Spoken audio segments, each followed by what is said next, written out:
ready. All right. Anne Burrows, DTM to the third power, will be giving her speech from the Presentation Mastery Level 2, Introduction to Toastmasters Mentoring. The purpose of this project is to clearly define how Toastmasters envisions mentoring. Write and present a speech about a time when you were a protege, and share your experience, impact, and importance of having a mentor.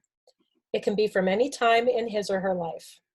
So the time for the timer's information, this speech is 5 to 7 minutes, and the title is Mentoring. Let's all welcome Anne Burrows.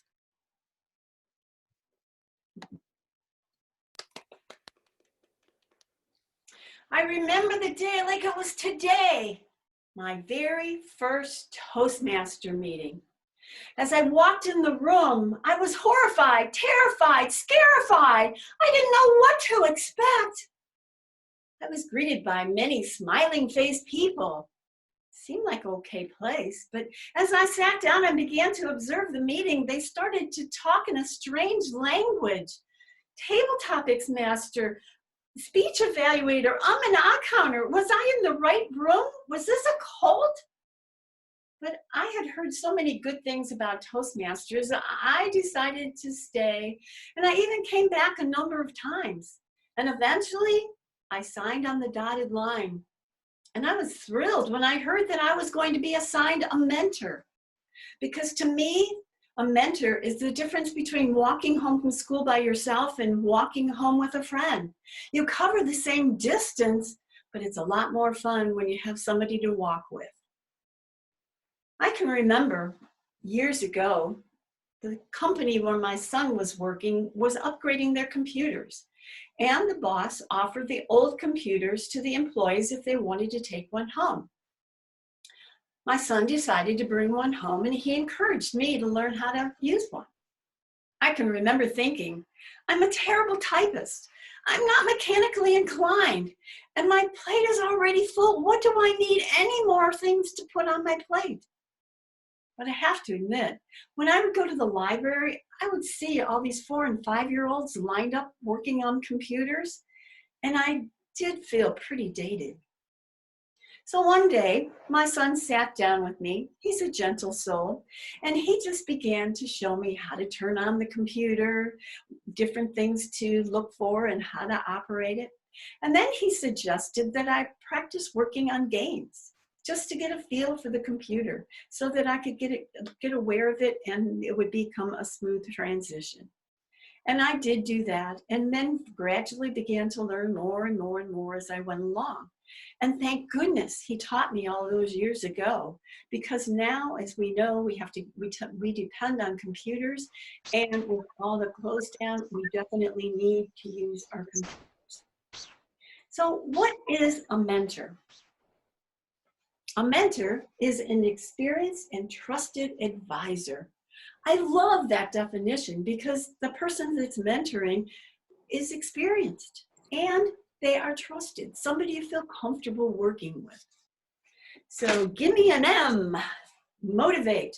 If you're a mentor, you want to take your mentee, sit down with them, give them some knowledge about the Toastmaster program, and then find out where they want to go in Toastmasters, what they want to accomplish, how soon do they want to accomplish it.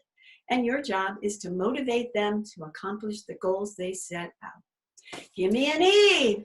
E is to educate. You are the more experienced person, so you have the opportunity to educate your mentor so that they can quickly learn the skills in Toastmasters.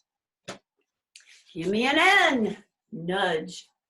Now, if your mentee has mentioned that they want to do a speech every other month, and it's now been 3 months since they did a speech, you want to nudge them along. Give them a call, an email, or a text, and ask them, you mentioned that you wanted to do a speech every other month, but I've noticed you haven't done one for 3 months. Is there something I can do to help get you moving along so you can accomplish your goals? Give me a T, tutor your mentee. What does this mean? Let's say your mentor gave their very first speech evaluation, and all they did was say positive things about the speaker. They did a great job at doing that, but they neglected to add suggestions on how to improve the speech. So you want to tutor them along and help them to become aware of what they need to do to be even a better speech evaluator. Give me an O. O is to observe your mentee. Make sure that you're watching what your mentor is doing. Perhaps they signed up for the Toastmaster today. Do they know what is expected of them? Is there something that I can do? Send them a form so they can follow along with that. But really pay attention to what your mentee is doing.